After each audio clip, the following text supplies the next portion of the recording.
우리 함께 말씀 보시겠습니다. 이 시간 함께 보실 하나님 말씀은 베드로전서 4장 7절에서 11절까지 말씀입니다.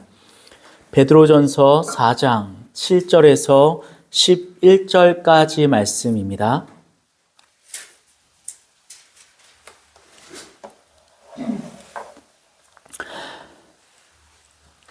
다 찾으셨으면 제가 한 절, 여러분들이 한 절, 다음 교독하겠습니다. 제가 먼저 봉독하겠습니다. 만물의 마지막이 가까이 왔으니 그러므로 너희는 정신을 차리고 근신하여 기도하라. 무엇보다도 뜨겁게 서로 사랑할지니 사랑은 허다한 죄를 덮느니라. 서로 대접하기를 원망 없이 하고 각각 은사를 받은 대로 하나님의 여러 가지 은혜를 맡은 선한 청지기 같이 서로 봉사하라.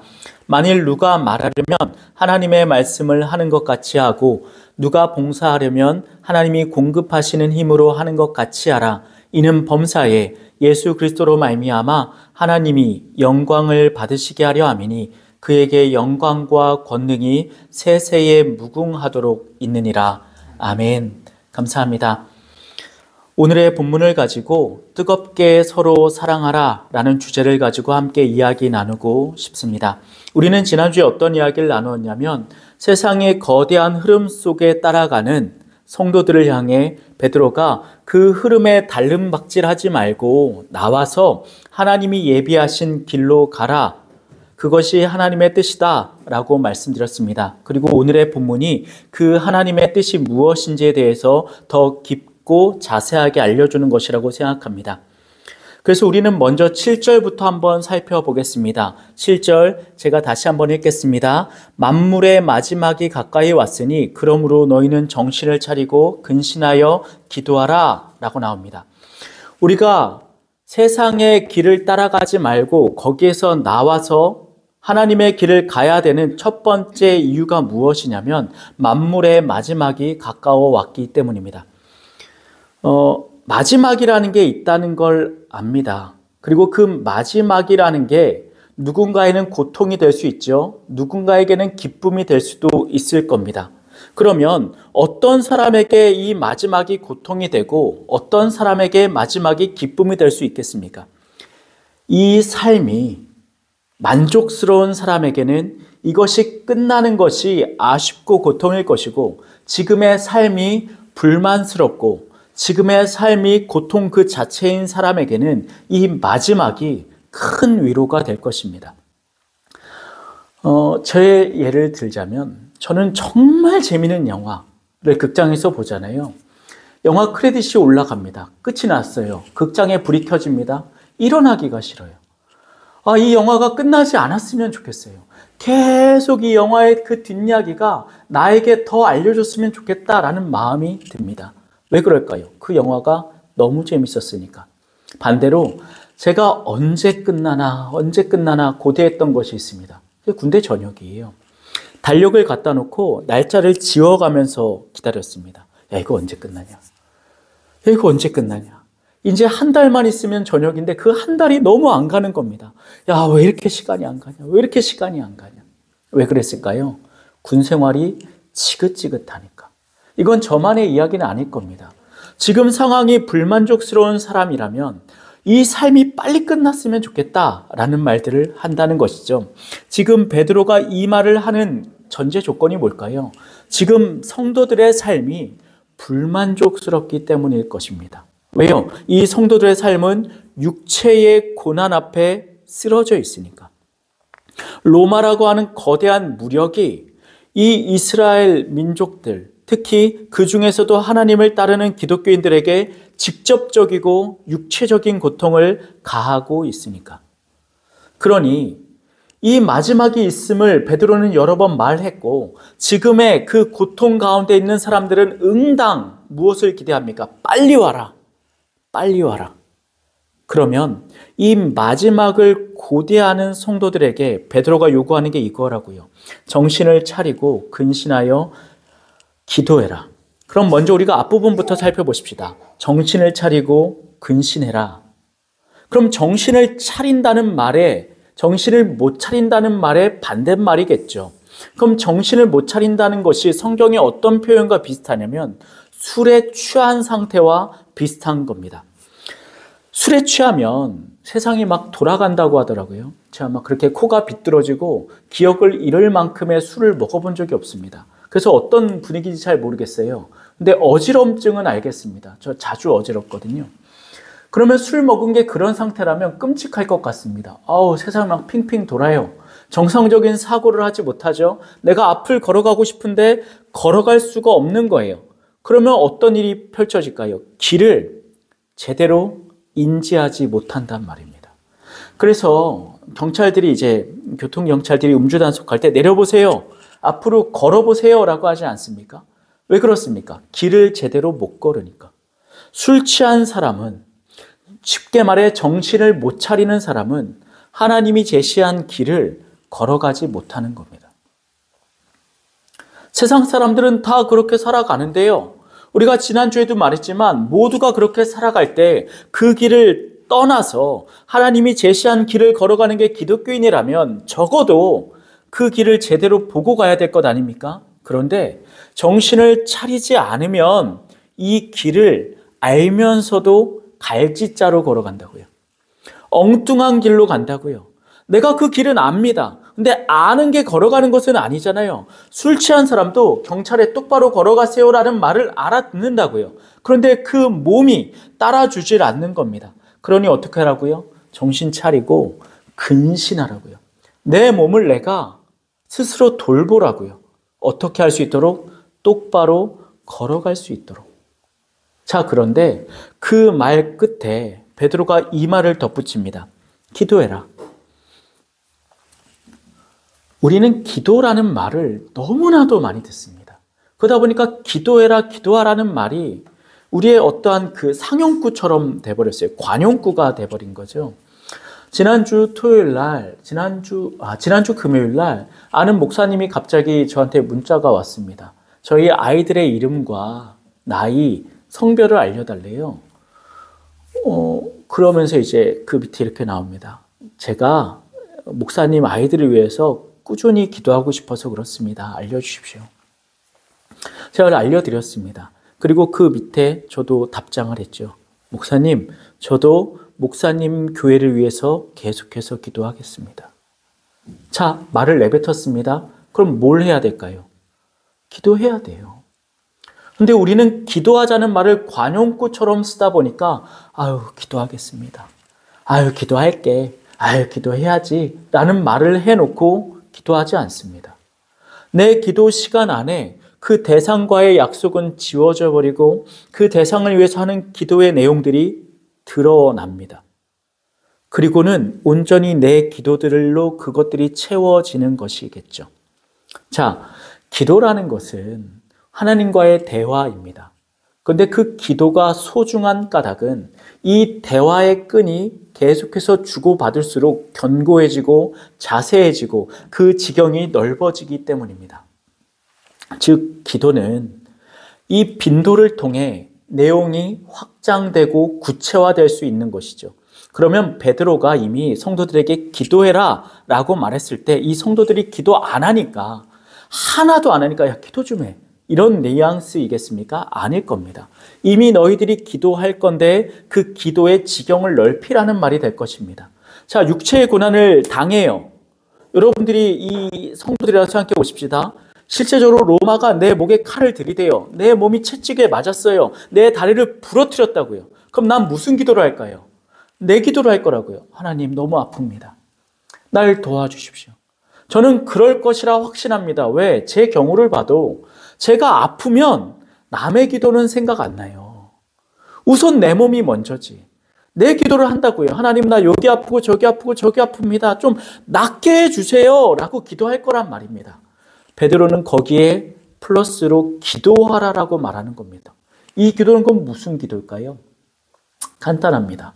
기도는 내가 정신을 차리고 근신할 수 있도록 도와주는 힘입니다. 왜냐? 세상은 전부 다 갈짓자로 걸어가요. 거대한 물살이 되어 성도의 삶을 덮쳐와요. 내가 정신을 차리고 이 순간 서 있더라도 잠깐만 한눈 돌리면 내가 그 물살에 휩싸인다고요. 그러니 기도하라는 겁니다. 무엇하지 않도록, 그 분위기에 휩쓸리지 않도록, 그 거대한 흐름에 넘어가지 않도록 기도해라. 어떻게? 쉬지 말고. 우리가 쉬지 말고 기도해야 되는 까닭은 아침부터 저녁까지 쉬지 않고 계속해서 기도해서 내가 원하는 것을 이루어내겠다라는 욕망의 구현이 아니라, 내가 늘 정신을 차리고 어떤 것이 세상의 흐름인지, 어떤 것이 하나님의 뜻인지 명확하게 구분짓는 것이란 말입니다.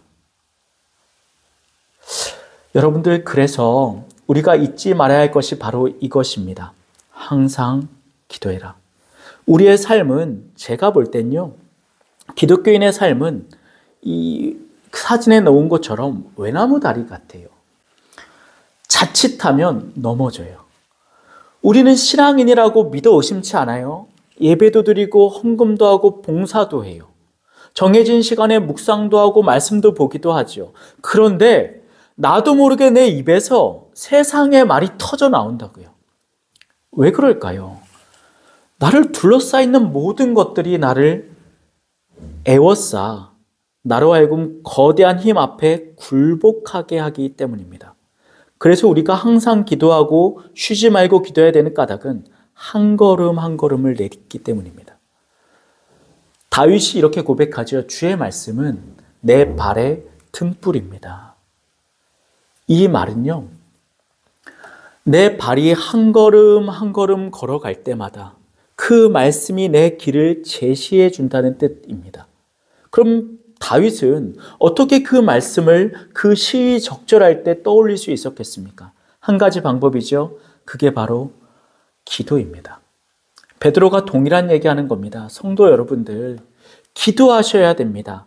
기도해야지만 정신을 차리고 근신할 수 있습니다. 정신을 차리고 근신한 사람만이 확인할 수 있는 것이 저 앞에 낭떠러지가 있다는 것입니다. 이 말입니다. 세상은 술 취했죠. 마지막 때가 다가왔음을 알까요, 모를까요?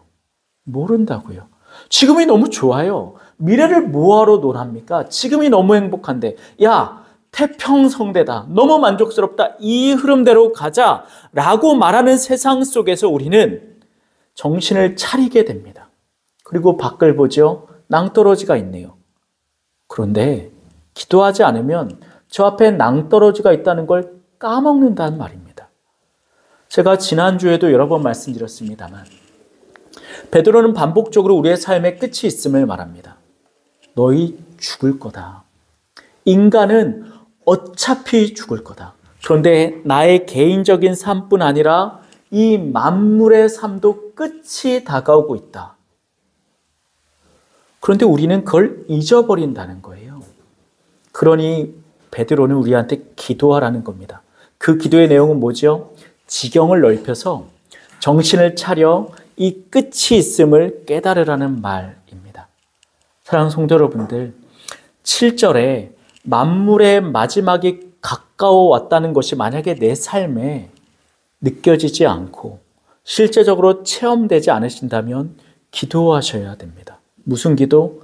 내 사업, 내 건강, 내 자녀, 이 세계에 복받고 넘쳐나고 수적인 증가가 아니라 저 말세가 있음을 깨닫게 되는 정신을 차리고 근신하는 기도가 우리 가운데 필요합니다. 자, 그렇게 정신을 차렸다는 전제하에 베드로는 이제 성도들한테 말합니다. 성도들아, 정신 차렸냐? 기도했냐? 그러면 너희가 해야 될 게 있는데 그게 바로 8절입니다. 무엇보다도 뜨겁게 서로 사랑해라 라는 말입니다. 그럼 여기서 우리가 먼저 살펴봐야 될 게 이것이죠. 뜨겁게 사랑한다는 게 뭘까입니다.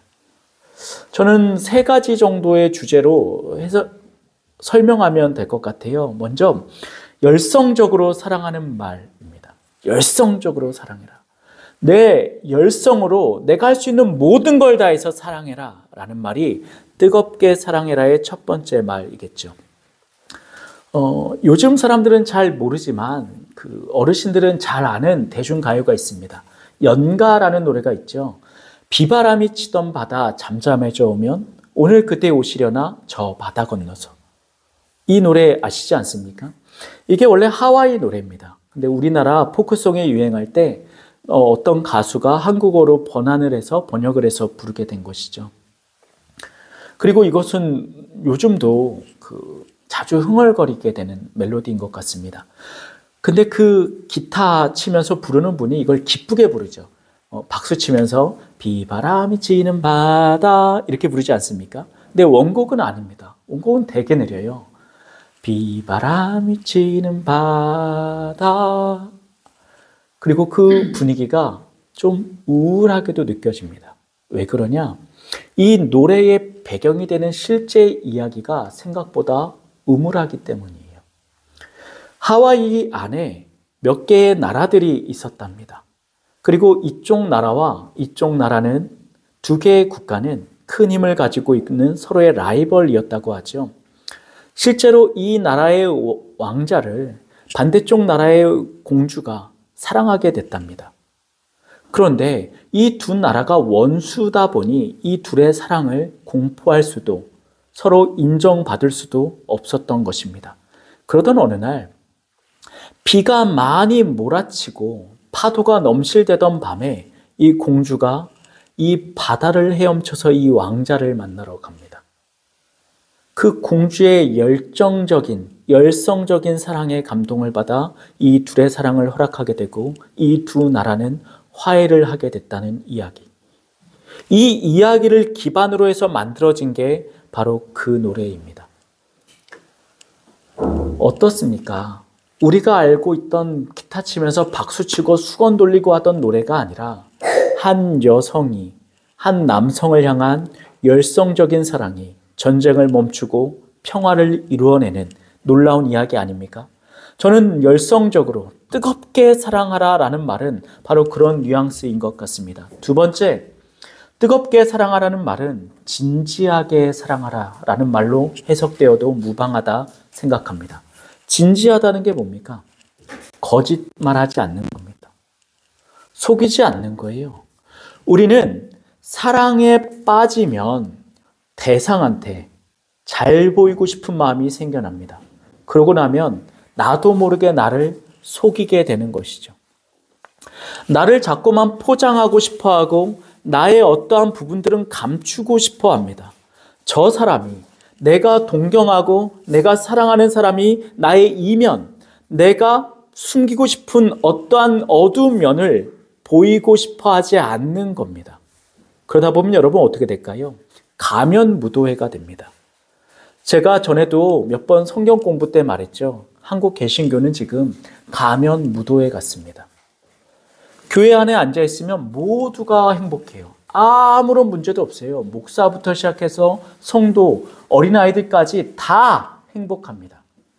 그런데 어떻게 그게 가능합니까? 인간의 삶 자체가 고통의 연속인데 어떻게 모든 사람이 매번 행복할 수가 있느냐 말입니다. 왜 그럴까요? 모두가 감추는 게 있으니까. 보여주고 싶지 않은 거예요. 가면 쓰고 가는 겁니다. 그런데 진짜 사랑은 가면을 벗는 데부터 시작된다 저는 생각합니다.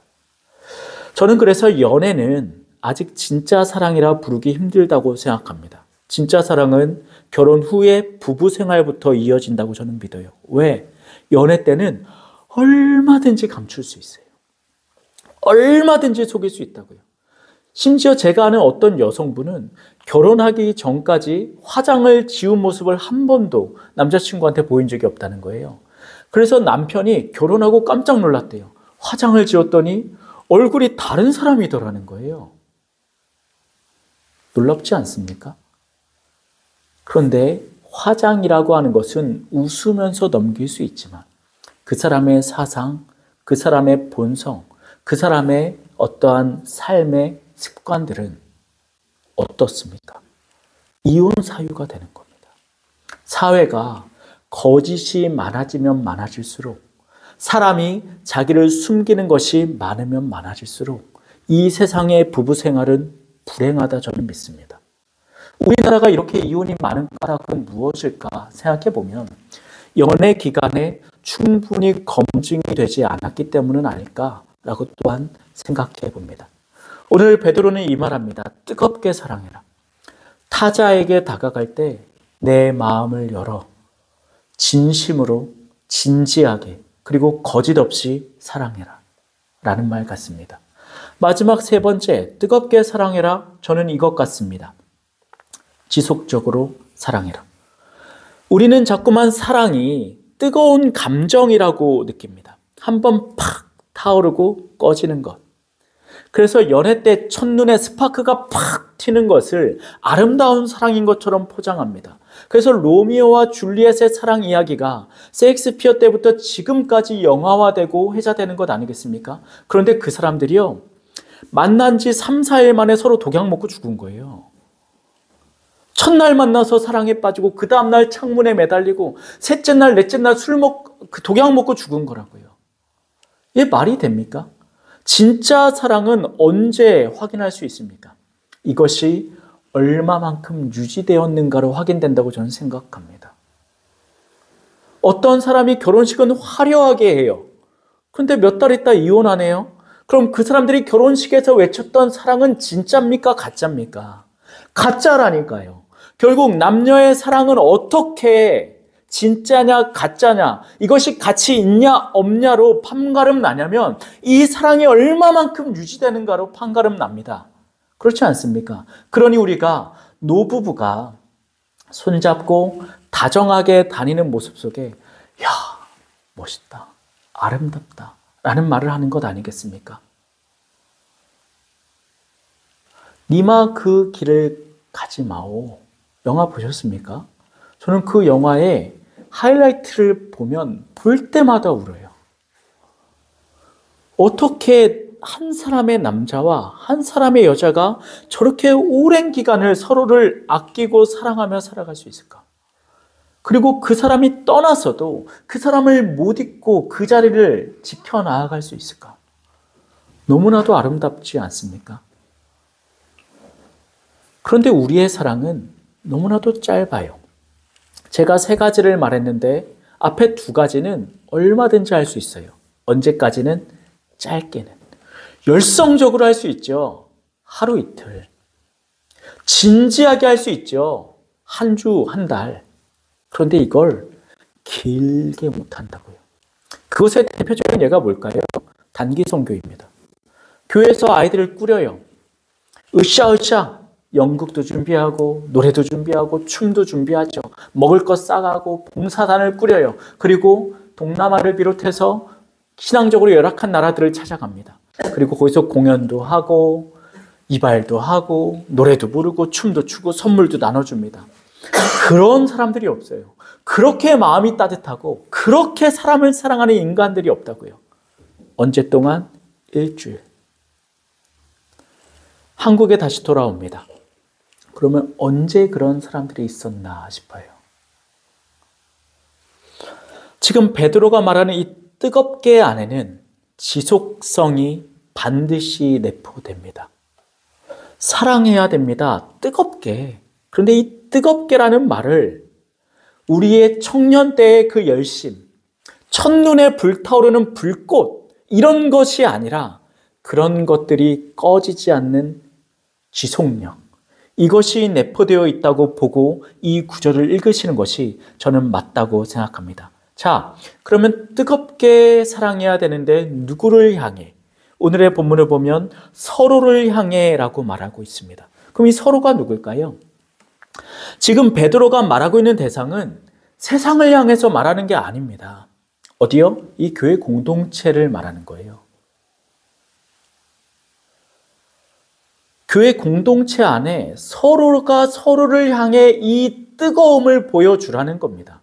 어떻게요? 열성적으로. 어떻게요? 진지하게. 어떻게요? 지속적으로. 그런데 우리는 정확하게 반대를 가고 있죠. 세상에 나갈 때는 이것을 보여주려고 그래요.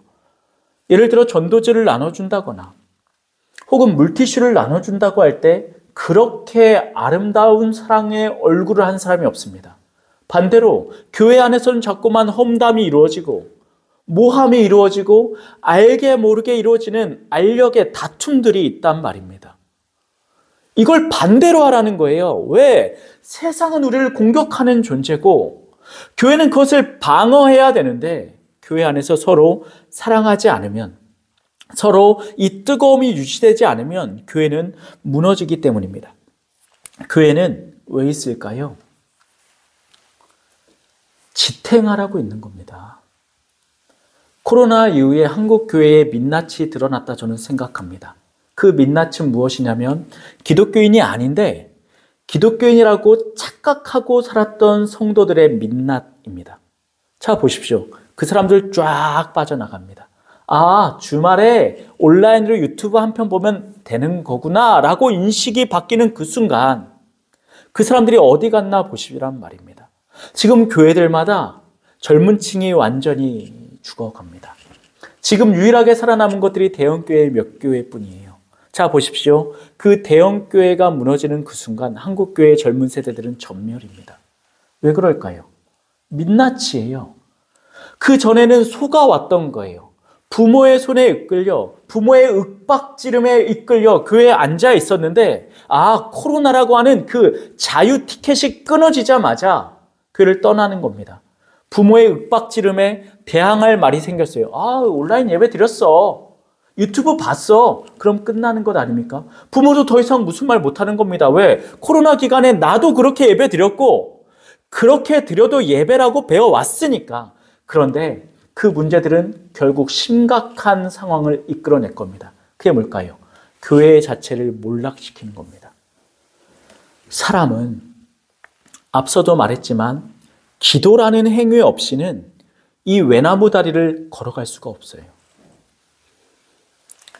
여러분도 한번 해보십시오. 눈 감고 한 다리 들고 양팔을 들고 몇 초나 버티나. 그것을 재보시고 또 다시 눈 뜨고 한 발 들고 양팔 벌리고 몇 초를 벌리나. 몇 배의 차이가 납니다. 눈을 감는다는 것은요, 몇 배의 차이가 난다고요. 앞서 기도하라는 베드로의 요청은 감았던 눈을 뜨라는 겁니다. 그런데 이 기도하는 것조차 내 의지로 실패할 때가 있죠.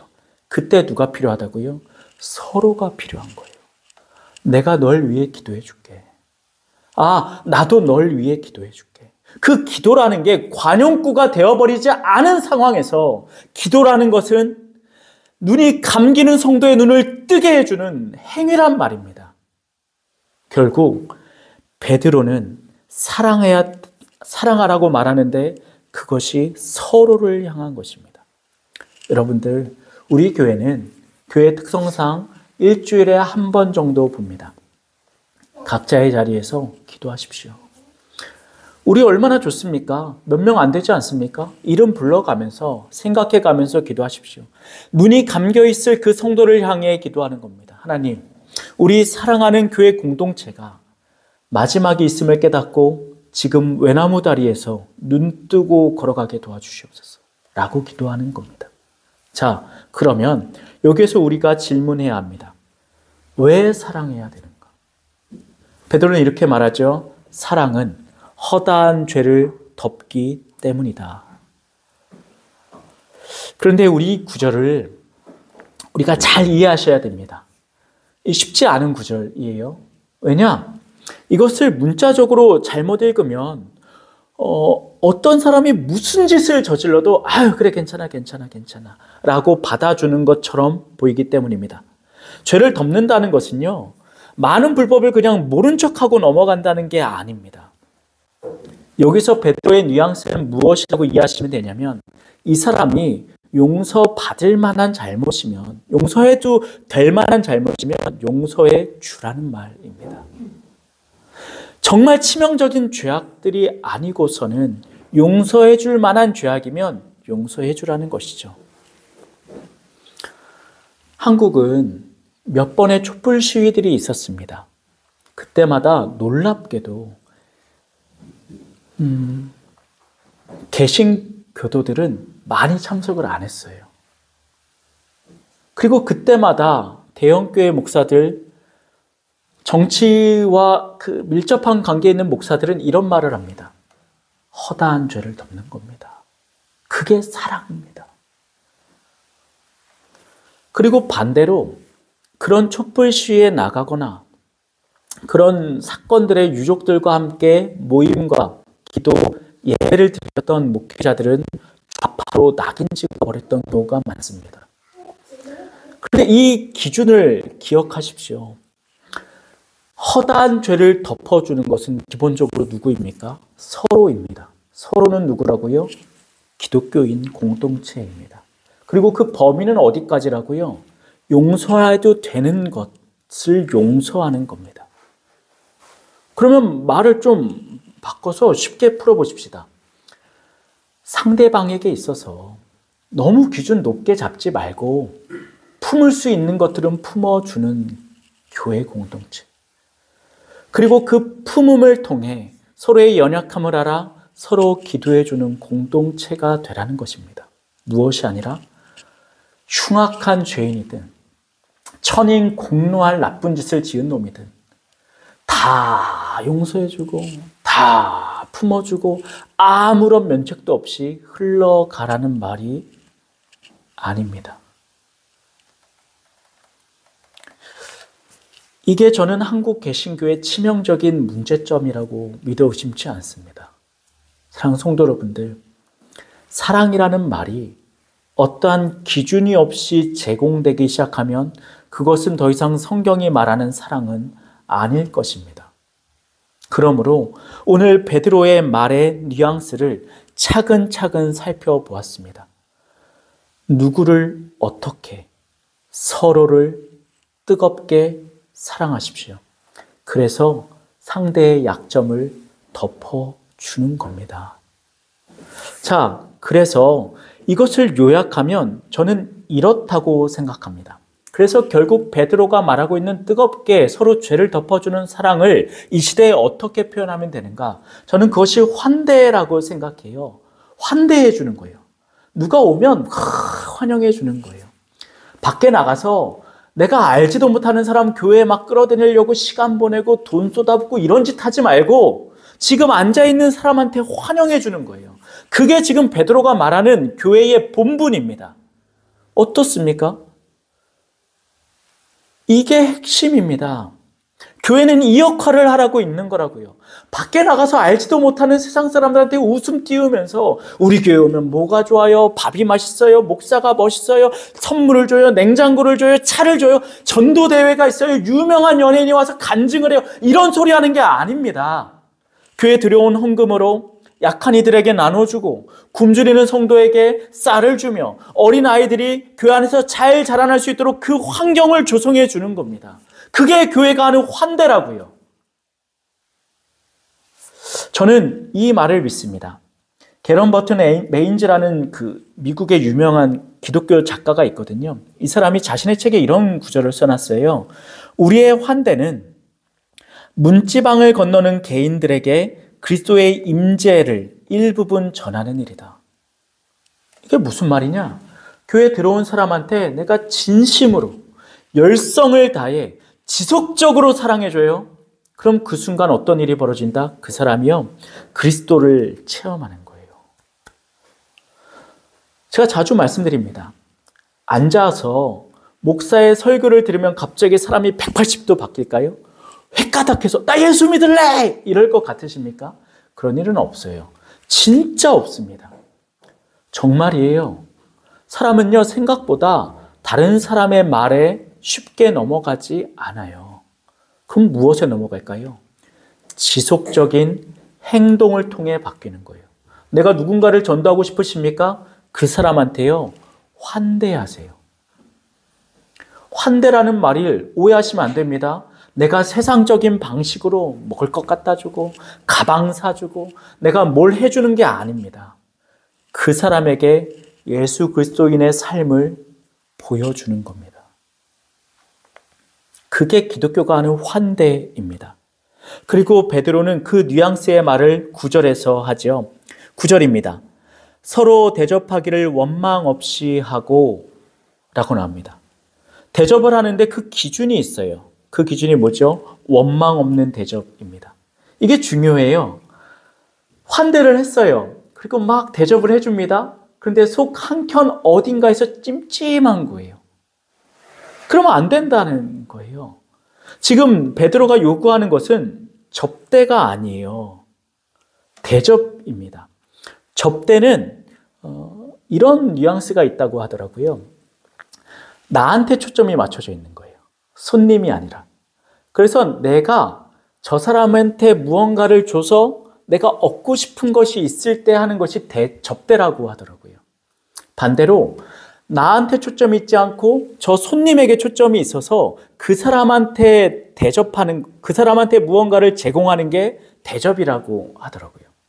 지금 베드로는 누군가를 이 교회 안에, 공동체 안에 새로운 얼굴을, 새로운 사람을 앉혀놓기 위해 접대하라고 말하는 게 아닙니다. 지금 있는 사람 한 명 한 명 한 명에게 초점을 맞춰서 그 사람을 대접하라는 거예요. 그러면 어떤 일이 펼쳐집니까? 그 사람이 나보다 위에 있게 돼요. 그런데 저 사람도 나를 대접하네요. 그럼 나도 위에 올라가게 돼요. 모두가 왕 같은 제사장으로 그 교회 공동체 안에 살아가게 되는 것입니다. 그래서 무엇을 하면 안 되냐? 원망하면 안 된다는 거예요. 원망하는 순간 나는 접대를 한 거예요. 내가 이만큼 해줬는데 왜 나한테 안 돌려주지? 야, 속상해, 속상해. 그건 접대예요, 접대. 제가 아는 어떤 집사님은요, 늘 입에 달고 사는 말이 이거였어요. 아, 외로워. 아, 나는 교회 안에 친구가 없어. 아, 난 너무 외로워. 난 혼자야. 그분의 주특기가 있어요. 주변에 사방에 새로운 사람들한테 막 선물을 나눠주는 거예요. 막 퍼줘요. 그런데 여러분, 늘 돌아오는 게 적네요. 그럼 그분이 어떻게 될까요? 상처를 받아요. 그건 접대한 거예요. 내가 이 교회라는 인간 공동체 안에 이 외로움을 채우기 위해 나의 물질을 쓴 거예요. 그리고 그것에 대한 피드백이 돌아오지 않자 내가 섭섭해진 거죠. 원망하기 시작하는 거예요. 내가 너한테 어떻게 해줬는데? 나한테 이렇게? 내가 너한테 뭘 해줬는데? 감히 나한테 이렇게? 너무 섭섭해. 그 사람은 돌아다니면서 접대를 했다니까요. 나를 잘 봐줘. 내 편 내줘. 내 손 잡아줘. 나랑 같이 놀자. 그런데 지금 베드로가 원하는 것은 접대가 아니라 대접을 하라는 거예요. 대접을 무언가를 바라지 않아요. 왜요? 그 사람이 나에게 올 수 없는 너무 대단한 손님이었거든요. 왕이 우리 집에 갑자기 오셨다고 생각해 보십시다. 내가 그를 최선을 다해서 할 겁니다. 무엇을 바래서가 아니라 그가 내 집에 와줬다는 그 사실이 감격스러워서. 그런데 베드로는 한 명 한 명의 성도들을 이렇게 지칭합니다. 왕 같은 제사장. 왕이 온 거예요. 그런데 이럴 수 있을까요? 야, 애들 입 다물고 나가. 어른들 예배드리는데 어디 떠들고 있어. 야, 여자들은 조용히 해. 어디 여자가 대표 기도를 해. 이런 말이 있을 수 있습니까? 야, 집사들은 가만히 고개 숙이고 있어. 장로들, 당회들 모여. 이럴 수 있겠느냐 말입니다. 목사 밑으로 다 조용히 해. 입 다물어. 목사가 대제사장이야. 까불지 마. 목사가 하겠다는데 뭔 소리야. 라는 말이 있을 수 있습니까? 그럴 수 없다니까요. 그럴 수 없는 거예요. 대접한다는 건 그런 겁니다. 두 번째, 10절입니다. 각각 은사를 받은 대로 하나님의 여러 가지 은혜를 맡은 선한 청지기 같이 서로 봉사하라. 어떻게 하라고요? 은사를 받은 대로. 은사라는 건 영어로 번역하면 기프트입니다. 하나님이 우리한테 기프트를 준 거예요. 선물을 준 겁니다. 그러면 이 선물은 누가 만들었습니까? 누구의 노력에 의해서 내 손에 주어진 겁니까? 저입니까? 아니죠. 나는 그냥 가만히 있었는데 하나님 아버지가 내 손에 주어주신 거예요. 하나님이 이걸 왜 주어줬을까요? 마찬가지입니다. 오늘의 본문대로 이걸 고스란히 나눠주라고. 대표적으로 이걸 물어보십시다. 부자는, 돈이 많은 것은 은사입니까? 복입니까? 하나님이 그냥 그 사람에게 은사로 주신 것일까요? 아니면 기도를 많이 하고 예배를 잘 드리고 선한 일을 많이 해서 하나님이 내리신 축복입니까? 저랑 여러 기간, 여러 해 말씀 나누신 분들은 답을 내리실 수 있을 겁니다. 그건 은사입니다. 기도를 많이 하고 예배 잘 드리고 임직생활 잘해서 하나님이 쏟아 부어주시는 복이 아닌 겁니다. 애시당초 돈이 복이라고 누가 말합니까? 돈이 복이었으면 교회 다니면서 돈 받은 사람들은 다 행복한 삶을 누려야죠. 근데 그렇지 않은 것처럼 보이는데요. 어떤 사람들은 돈이 갑자기 많이 생기면서 신앙이 추락하는 것도 자주 봤단 말입니다. 그렇다면 이 돈은 무엇이라고 보셔야 되냐? 은사라고 보셔야 됩니다. 그렇다면 하나님이 누구는 돈을 많이 갖게 해요? 누구는 돈이 없게 하셨네요. 왜 그랬을까? 간단합니다. 돈 많은 사람이 내 돈을 옮겨서 돈 없는 사람들을 먹이고 입혀주라고. 근데 우리는 그렇게 생각 안 하죠. 누가 돈이 많아요? 야, 복 받았다. 야, 우리도 저렇게 됐으면 좋겠다. 그렇게 기도를 합니다. 하나님, 저도 저런 부자 되게 해주십시오. 그럼 제가 헌금도 많이 하고 교회도 세우고 목사의 삶도 제가 지탱해 나가는 버팀목이 되겠습니다. 이런 기도를 한단 말이죠. 여러분 착각하시면 안 됩니다. 돈은 은사입니다. 그리고 그것을 흘려보내는 겁니다. 여러분들 돈 얼마나 있으십니까? 부자이십니까? 아닙니까? 자, 그래서 늘 하는 말이 있죠. 우리나라의 중간은 얼마인가? 1억 9천에서 2억 5천 사이 있으면 최소한의 중산층의 기준은 채운 겁니다. 여러분 다 중산층이에요. 우리 밑에 어마무시하게 많은 하층민들이 있습니다. 난 가난해서 못 나눈다고요? 나 더 벌어서 그때부터 나누겠다고요? 그런 건요. 어불성설입니다. 더 가져보십시오. 어떻게 되나? 여전히 부족할 겁니다. 더 가져보십시오. 어떻게 되나? 여전히 나보다 잘 사는 사람이 보이지 나보다 못 사는 사람들은 안 보일 거란 말입니다. 은사대로 하십시오. 은사대로. 여러분의 은사는 무엇입니까? 은사대로 나누라고 했더니 교회들마다 문제가 발생합니다. 그렇게 찬양의 은사가 많고 그렇게 춤의 은사가 많은 사람들은 왜 이렇게 많습니까? 자기를 드러내지 못해서 안달입니다. 교회들마다 찬양단, 성가대는 지원자가 넘쳐납니다. 그런데 그 많은 달란트 가운데 화장실 청소의 은사를 가진 사람은 왜 이렇게 없습니까? 그러니 교회들마다 화장실 청소는 용역을 쓰지 않습니까? 수십만 명이 모이는 교회조차 청소할 사람이 없어서 용역을 쓴다는 것은 얼마나 우스꽝스러운 말입니까? 그 수많은 사람이 성가대를 하고 그 수많은 사람이 찬양단을 하는 와중에도 말입니다. 사랑하는 성도 여러분들, 내 은사가 무엇인지 아신다면 그 은사를 활용하십시오. 멋진 거 하려고 하지 마시고 은사대로 가는 겁니다. 그러니 이 은사를 사용함에 있어서 반드시 기억하실 것은 이것입니다. 인색하지 않게 하는 것. 하나님이 거저 주신 거거든요. 애시당초 내 것이 아니거든요. 하나님이 그냥 준 거거든요. 근데 내가 이것을 그냥 나누질 못한다면 내 안에 얼마나 많은 탐욕이 있는 것이겠습니까? 자, 그리고 이 대접하고 사랑하는 것에 있어서 마지막 기준이 있습니다. 그게 11절입니다. 제가 대신 읽겠습니다. 만일 누가 말하려면 하나님의 말씀을 하는 것 같이 하고 누가 봉사하려면 하나님이 공급하시는 힘으로 하는 것 같이 하라. 이는 범사에 예수 그리스도로 말미암아 하나님이 영광을 받으시게 하려 함이니 그에게 영광과 권능이 세세에 무궁하도록 있느니라. 아멘. 예수를 통해서 하나님에게 영광이 갈 수 있게 하라는 말입니다. 무슨 말이냐? 우리가 막 불타올라요. 뭔가 불타오르려면 뭔가 타는 재료가 있어야 될 것 아닙니까?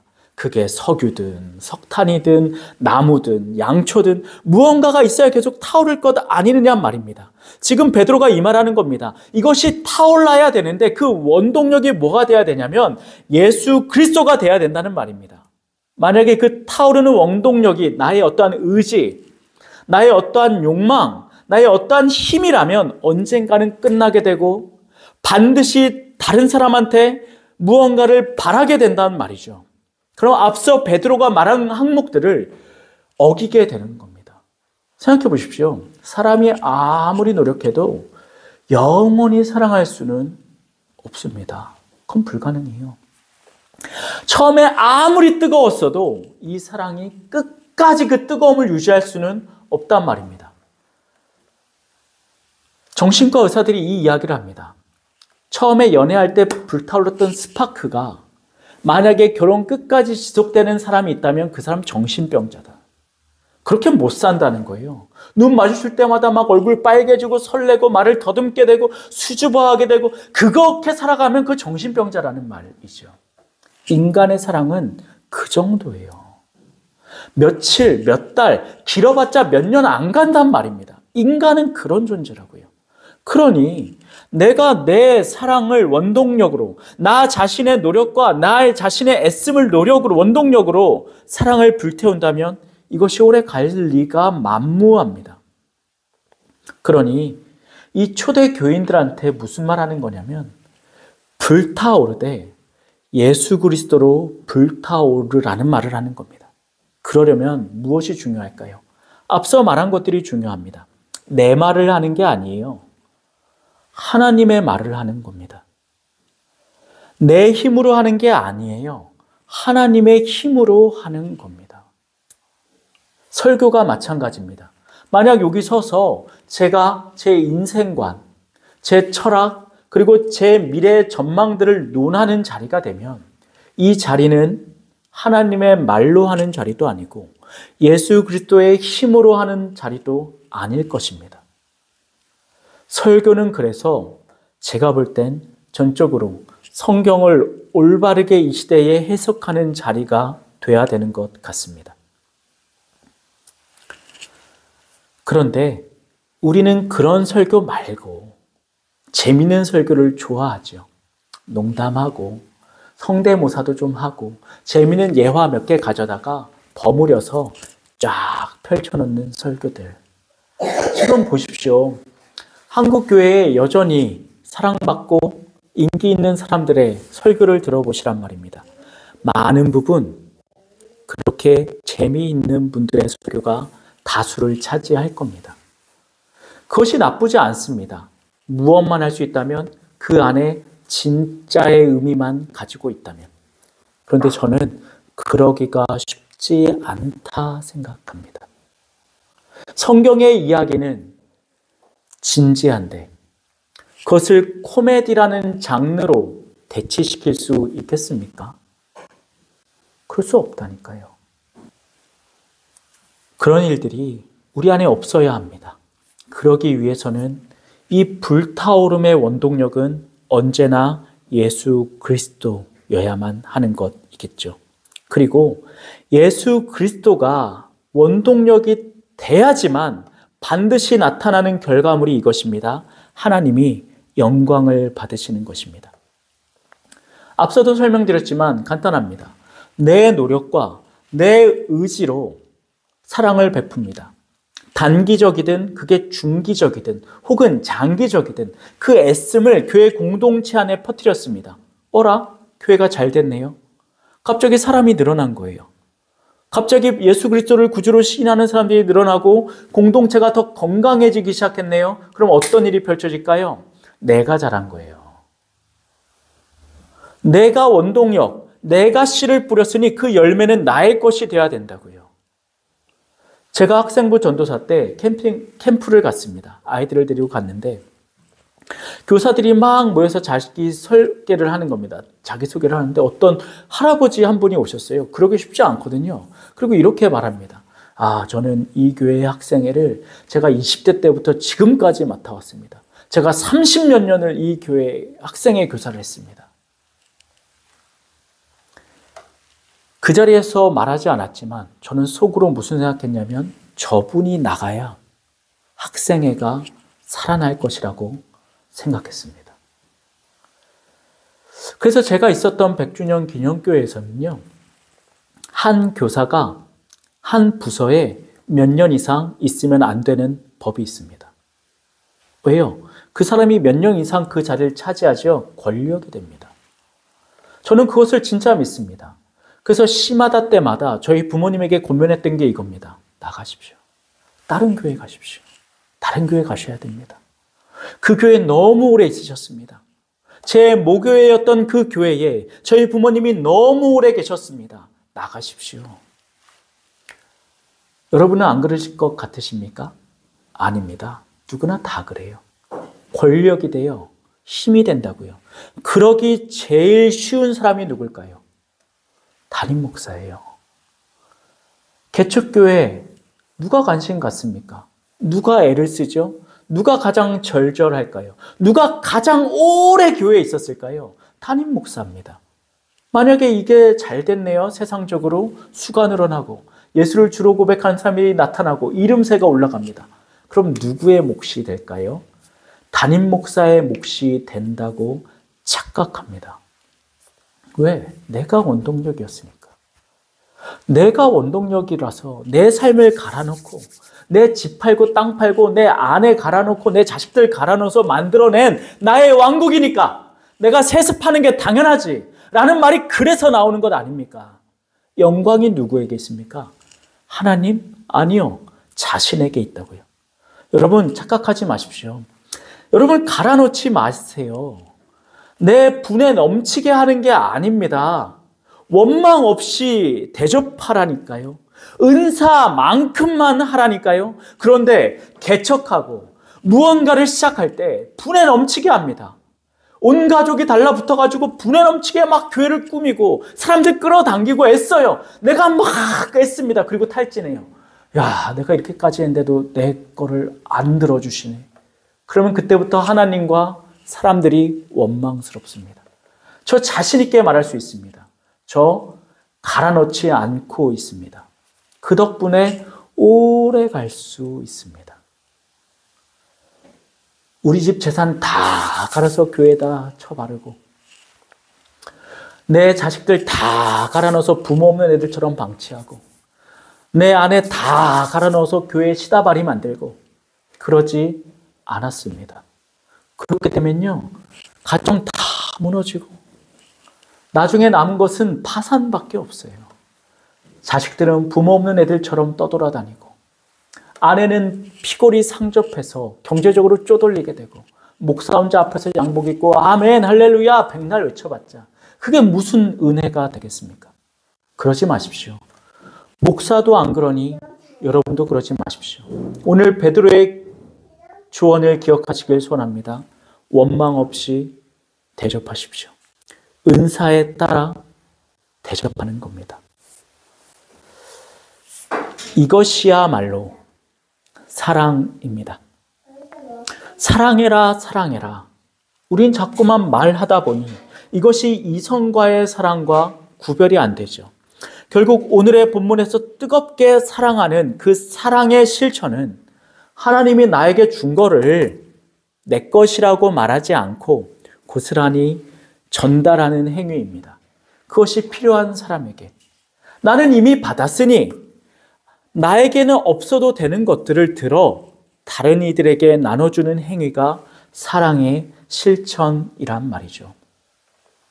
그러고 나면 제가 늘 하는 이야기이지만 저는 납득이 안 됩니다.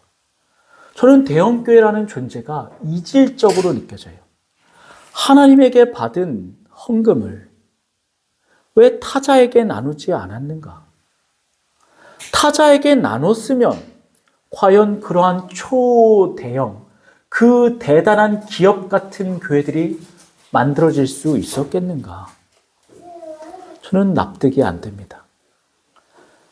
그래서 오늘 설교의 말미에 저는 이 이야기를 하고 마치고 싶습니다.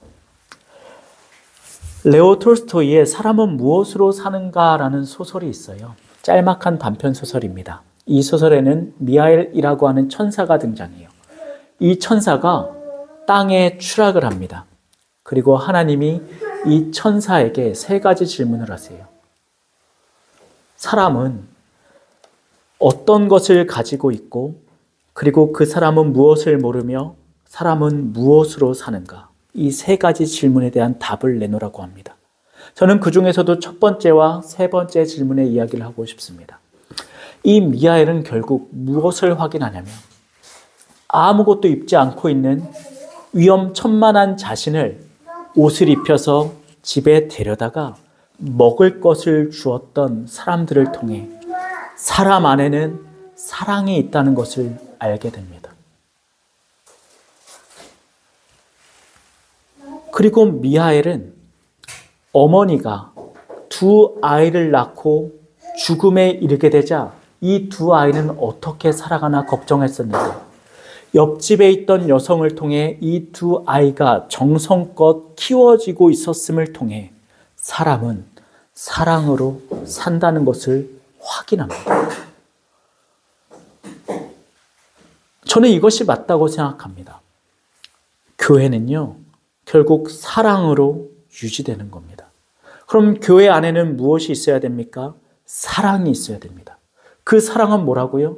죄인들, 나쁜 놈들, 어떤 짓을 저질러 되는 것들 다 덮어주고 아멘, 아멘, 아멘, 사랑해, 사랑해, 사랑해. 이런 눈먼 사랑이 아니라 내 옆에 있는 이들이 세상의 흐름에 휩쓸리지 않도록 잡아주는 사랑. 예수 그리스도의 복음을 제시하는 사랑. 그래서 그 길 가운데 이 외나무 다리를 내가 앞서가니 너도 따라오라고 말해줄 수 있는 그 사랑입니다. 그러기 위해서 우리는 무엇을 해야 하죠? 기도하셔야 됩니다. 내가 먼저 눈을 감고 있는데 누구를 이끌어 주겠느냐 말입니다. 나 자체가 사랑이 뭔 줄 모르는데 누구한테 사랑을 말하겠느냐 말입니다. 사랑하는 성도 여러분들, 기독교의 사랑은 실천입니다. 추상이 아니에요. 행동입니다. 그 사랑만이 모두가 낭떠러지를 향해 다람박질하는 세상 속에 유일하게 눈을 뜨고 저 끝이 있음을 고백하는 교회를 만들게 됩니다. 저와 우리 교회가 그런 교회였으면 참 좋겠습니다. 기도하시겠습니다.